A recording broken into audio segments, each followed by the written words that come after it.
Finance and Property Committee to order. We have a quorum present.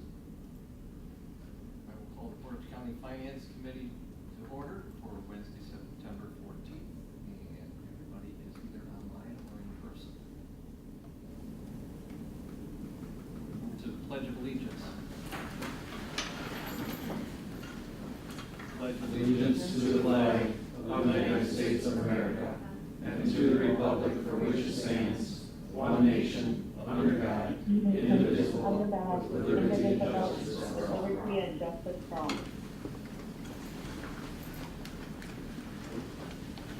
Item 2 is approval of minutes of September 20th of 2021. Motion for approval for September 2021. Second. Motion is second. Any corrections, comments? All in favor with aye? Aye. Any opposed? Aye. Minutes approved. Item 3, public comment period. Do we have any public who'd like to speak this evening?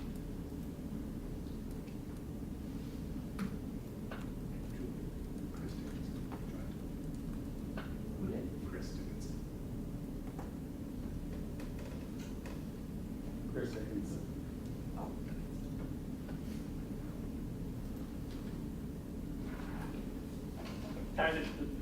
Supervisor Dickinson. Hi Chris, meeting just started. We have no public. Let's move on to item 4, review and possible action of 2023 CWA annual budget. Thank you. I will turn it right over to Dave, the Assistant Airport Director for Finance, because I'm the IT person today. Yeah. And if you have questions as we go through, please ask them as we go through. Don't feel you're interrupting and all that. We can do it at the end during the whole presentation. Hopefully everybody's had a chance to look at the agenda item summary. We try to be as detailed as possible, what we expect for 2023, some of the things that happened for 2022, and kind of where we're sitting financially as of today with our 2021 audit results. So just on the first page, I guess I'll go through the 2023 budget notables. Payroll and health insurance, we are part of Marathon County. Marathon County is going through a class comp study. We're kind of waiting on some results from that and all that.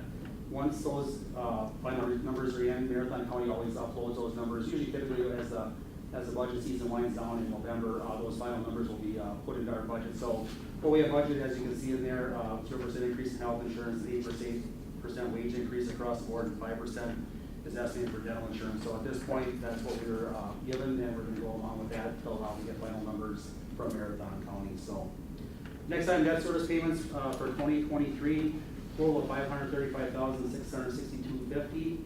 Of that amount, $74,466.70 will be paid from passive facility charge revenue. That's a restricted fund balance we only use for debt service and PFC approved projects that the FAA approves. The remaining $461,195.80 will be paid from ARPA funds, which is part of those COVID grants that the airport did receive in the last few years. So basically, debt service will be covered this year between those two funding mechanisms. Capital outlay for 2023, replacement of one pickup truck, net out of pocket, we're estimating $10,000 just because the last truck we got at a good deal, and resale on those vehicles are astronomical. IT upgrades to our network is $60,000. Parking lot revenue control equipment in our employee lot if the need arises. Right now it isn't there, but we're hoping 2023 turns into a good year, so that'd be additional $60,000. Additional for our airfield maintenance, a fuel farm backup generator, and a snow plow and pickup room for one of our mini loaders. Along with some used metalworking equipment, and we got $40,000 for the replacement of a cat loader. That would be a state project of $200,000 item, but basically unless we get state funding, we won't be purchasing that. So we're kind of waiting right now for some bill funding from the state to see if that is an eligible item. The two big items on there basically at this point is there's $1.6 million to cover our share of the cost for the runway shift project and internal area master plan until PFC revenues are available for reimbursement, and that'll be in 2025 and later. So basically what we're doing is we're taking a loan out from our fund balance and then paying ourselves back. And this is going to be not next year, it'll be the year after we'll start getting that reimbursement. So similar to what we did for this year for 2022, Just so that reimbursement's gonna come in a little faster for the 2022, the loan is coming in early 23 at the latest, so. A little bit different there, just a little year later in the funding mechanism, but, we've done in other, projects, and it's to keep the project rolling, so. That's a big ask for this year. Basically, we're currently recruiting for one operation for maintenance technician. We have 2 retirements budgeted for in 2023 at this point, so. COVID-19 is still affecting us, mainly with the pilot shortage and all that. The airlines let a lot of people go, early buyouts, retirements. We're feeling the effects of that here at the airport.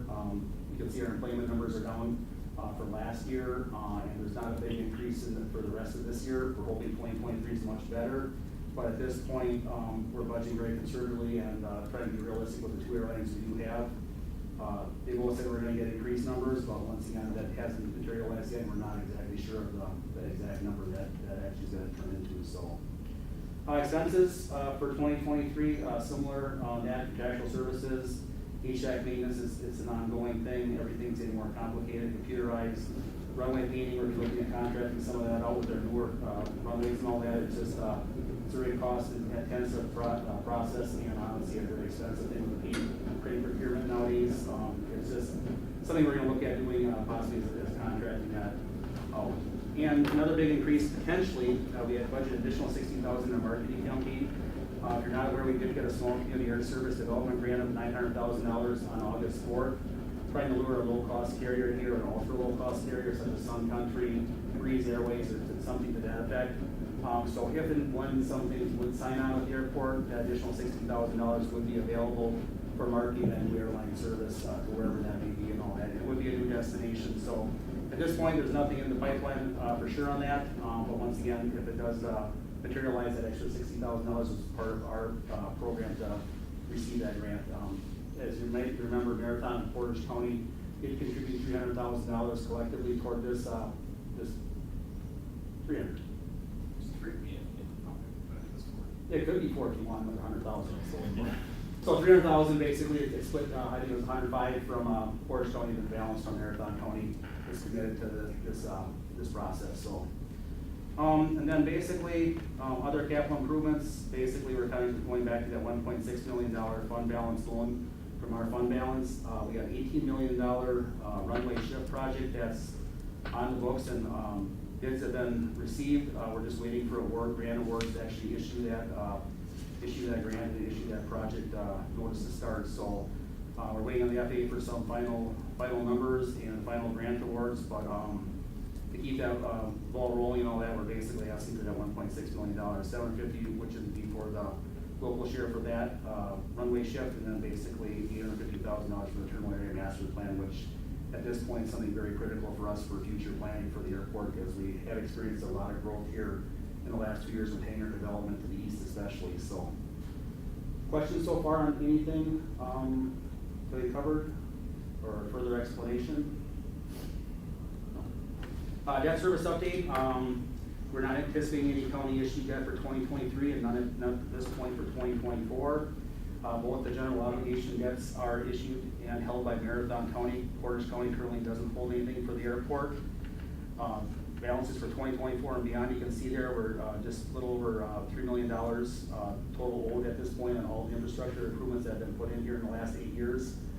We probably totaled probably about $70 million in new improvements here in that 5 to 8 year period and all that. So that small portion is what we have left to pay out on our portion of those projects. And that includes the terminal, car rental, parking lots, our 1735 reconstruction project, which was $16 million last year, and a number of other projects at this point. So it's sitting in a very good position at this point. CWA fund balance, we have unrestricted fund balance currently of a little over $4 million. Restricted fund balance, which is a passenger facility charge of $506. Our total net position increased over $13 million from 2020 to 2021. We only did the new runway out here. And our current net position at this point is just a little over $70 million at this point. So once again, a very good position. The airport is up from that standpoint. Airport grant funding, as I noted a little earlier, we did receive CARES, ARPA, CRISA grants, basically 3 grants. You can see the balances that are available on toward the bottom of that page. Our CARES grant, we have a little over 10,000 left. the CRGP grant, $669,000, the concession, portion of that grant of $30,000. Flip the page over, we have a ARPA grant we have not touched yet, that's $2.2 million, and then a concessionaires grant for ARPA also of $120,900. That money it's a reimbursable type grant, so basically we have to spend it and get reimbursed from the federal government for it. We have, I believe, to 2025 to spend those grants down at this point. We do have a plan to do that. Basically, as you'll see in our summary here, basically it's gonna help pay for debt service and operation expenses here at the airport, so. 2022 items of interest, basically we fully opened our $60 million 1735 runway reconstruction project. Was in December, but we still have some navigates and some other work to be done on that basically completed in early 2022. United Airlines, one of our longtime tenants, basically left the airport on January 4th. Was a substantial hit for us. That was 3 additional daily flights that we had with them, and then basically at roughly that same time, our other carriers pulled back a little bit too because of the pilot shortage. Good news, we did retire our car rental 2010 promissory note for the building across the street. We used basically ARA or ARPA funds for that also to pay for, or ACRGP grant, I guess, for that one. So basically, we did get one debt service obligation we were able to eliminate this year, so we're going down from 3 to 2. So good position on that. That was a good move on our, we were able to proceed with and all that. SCASB grant, once again, we were one of a number of communities in the country that was able to get a portion of $16 million plus. Ours is $900,000. Hopefully, we're going to get a low-cost carrier with some destination service, such as those examples: Southwest Florida, Orlando, and Phoenix. Brian's working diligently and all that, and that's basically the main focus of management here, is basically to look for opportunities here the rest of this year. So hopefully 2023 does turn around for us to where it was before. Odyssey Aviation moved to their new hangar in June of 2022. There's a picture at the end of your packet. Productivity Advantage, we moved to their new hangar in October of 2022. At least the planes will be at this point. And then we basically had a successful intern program this year. We worked with Marathon County Human Resources, working with high school and college students. We had 4 students that were able to help us out this summer. Did a phenomenal job. We're hoping to expand that program next year, and then hopefully we're going to be able to hire some of these kids as they get out of school into the airport, into operations and whatever else. Staffing is obviously a concern for us too and all that. We're very lean on staff as it is, and to get qualified new people in the door is getting to be a challenge as with every place else. So, timeline, basically the Joint Airport Board approved this budget yesterday at their monthly meeting, and today we're asking for the Joint Finance Committees of both Marathon and Portage County to approve this. So, biggest item, I guess, is there's no tax levy being requested for 2023 from either county. That's held true for quite a few years and all that, and that's continuing on for 2023. We're not asking for any additional money to operate the airport. Questions on the EIS, or any questions on maybe what I flew through a little too fast? No? The next page, it says basically the budget summary. Those ARPA funds and all that are basically plugging holes for us, just because of decreased revenue a little bit from operations here. We're down obviously substantially from prior years and all that. So basically, those funds actually were given to the airport basically as recovery funds for the airport. So they're used for payroll, utility reimbursement, some capital outlay, and then once again debt service. So based on our normal operating revenue and our loan to ourselves for those couple projects, the rest of that money is to be backfilled with those grant funds and all that. And as I noted before, we have those available through 2025, assuming we spend them as we kind of planned at this point. So we got a balanced budget, fairly similar to last year's. Couple different small items, but overall the same concept. Plugging some holes with grant funding and basically moving a lot of projects along here in 2023, specifically our runway shift project. So that's going to be a major undertaking. Not a lot of pavement going in, but a lot of navigating, a lot of engineering work to go with that. And it's an FAA required project, so once again, we're kind of at their mercy with that. Next page is the capital expense breakdown. Kind of went over it before and all that, but kind of listed by category: motor vehicles, IT network, other capital equipment, replacement of capital equipment. Buildings is one item. Our air traffic control tower is up for a grant under BIL funding to remodel it, upgrade electronics in it, and navigational aids and that. Our portion, we're estimating about 50,000. Mainly that's gonna be HVAC repairs, so basically running some new, power lines, could be updating our backup generator out there, so we budgeted some in there just in case it's needed. Not a guarantee at this point, but something we're looking forward to. The tower hasn't been upgraded since it was built, so, and it's definitely in need of that, so. Next page is just a summary of our debt service, payments for this year, substantially less than, 2022. Basically just the two obligations currently sitting out there, so, we're in good position to pay those and be paying those off, one will end in 2028, and the other one in 2030, so. And then the following two pages is, just more of the detailed line items, by account, 2022 versus what we have budgeted for 2023. I'm not gonna go through it unless somebody has questions on a particular one or a question on what it actually is, but, very similar, like I said, if you look at the numbers, very similar to what 2022 was.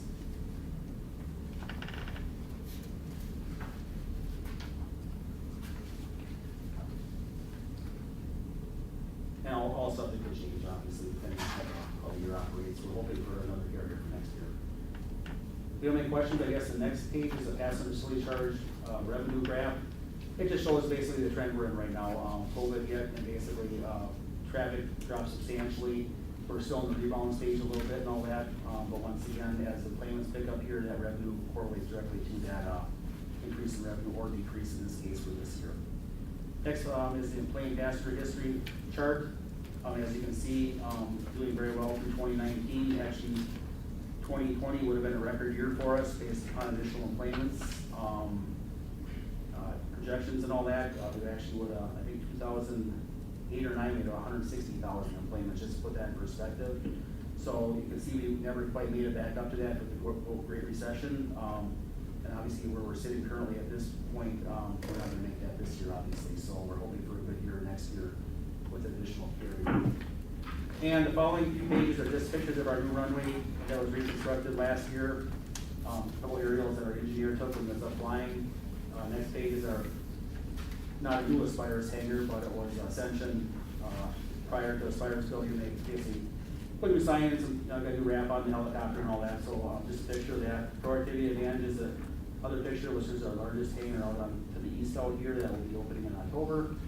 Odyssey Aviation, just a picture of their final hangar out here, and then we have been hosting a number of planes, Cherokees, and a couple other smaller groups for Oshkosh in the last few years, which is something new for us. We haven't had a lot of Oshkosh traffic over the years, and it helps us out tower count wise and also fuel sales, and then also it's good for the airport, just as a PR standpoint. So overall, I guess that is my budget presentation.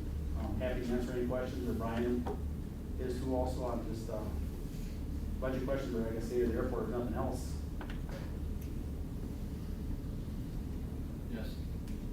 So I have a question relative to sustainability of the airport. So if we're at 49,000 passengers next year, how does that impact us long-term if we start running out of ARPA and other funds to support? You want that one, Brian, or? Yeah, I can take that. It's a good question. Certainly the levels we're at right now, without the support of our Carrier and Carissa, would not be sustainable without relatively drastic measures. Over the past 3 years, we've been putting in the fund balance between $500,000 and $1 million every year, with approximately $3 million left in that Carissa Cares type funding. In that fund balance, we were relatively comfortable for about 4 years, given status quo. And status quo isn't operating the exact same way we were operating in 2020. We have certainly shifted our priorities. But one thing we haven't done is reduce our maintenance. Where we're looking at spending is reducing our long-term expenses going forward. So reducing our operating expense in the future. All indications are what's driving the lack of enplanements right now isn't enplanements, or isn't COVID. It isn't lack of demand. We had a presentation from our marketing consultants yesterday that shows how much engagement there is with our marketing, just to show there is good demand. We just can't meet the needs of the traveling community because of our total available seats. And that is driven because of lack of pilots, lack of So as that turns around, and the airlines are hiring very rapidly right now, when we get another air carrier, and I do believe it's a matter of when, we'll be able to meet that demand that is out there right now. I'm hopeful it's a matter of months, not years, that we get that announcement for additional service, but to be determined. Did that answer your question?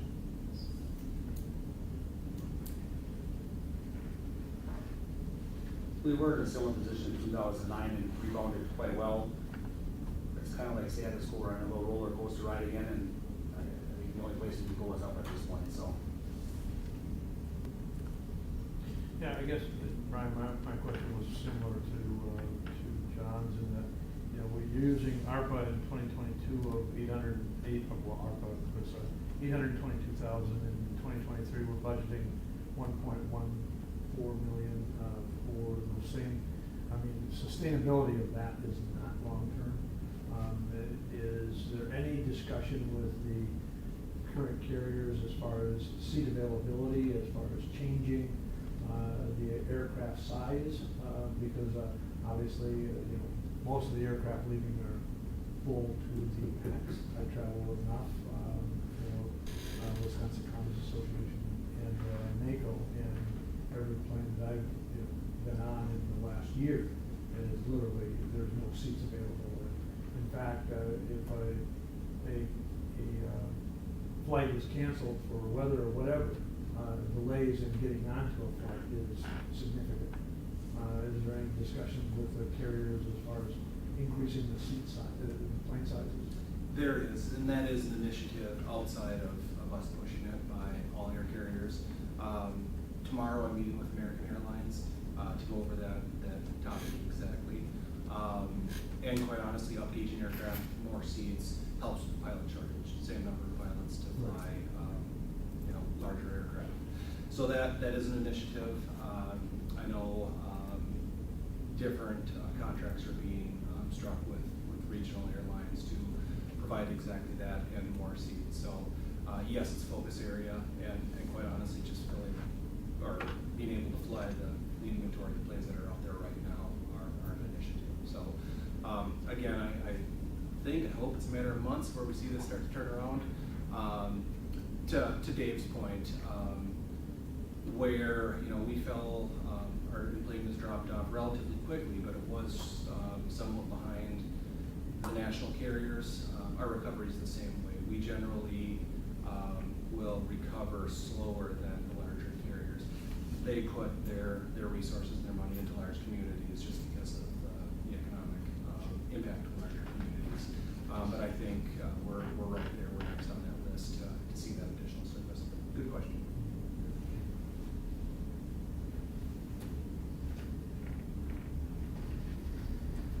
Any other questions for staff? Take a motion for Portage County to approve the 2023 CWA budget. I'll move to approve the CWA budget both for operations and capital. I'll second. Motion second. Additional discussion? All in favor with aye? Aye. Opposed? Approved from Portage County. I'll entertain a motion from Marathon County, moved by Leahy, seconded by Gibbs. Any discussion? If not, all those in favor of approval of the budget and capital budget will signify by saying aye. Aye. Opposed, no. That motion carries unanimously. Thank you. Anything else from staff this evening? Nothing prepared. No. Corporate travel's up though, so that's good news for us. Take a motion to adjourn. So move. Second. Motion second. All in favor with aye? Aye. Aye. Opposed? Portage County's adjourned. For Marathon County, I'll take that as someone. Moved by Hart, seconded by Leonard. All those in favor will signify by saying aye. Aye. Opposed, no. That motion carries unanimously. Thank you. Is that Gail's motion? Minutes. Yes, thank you. Barely. How are you?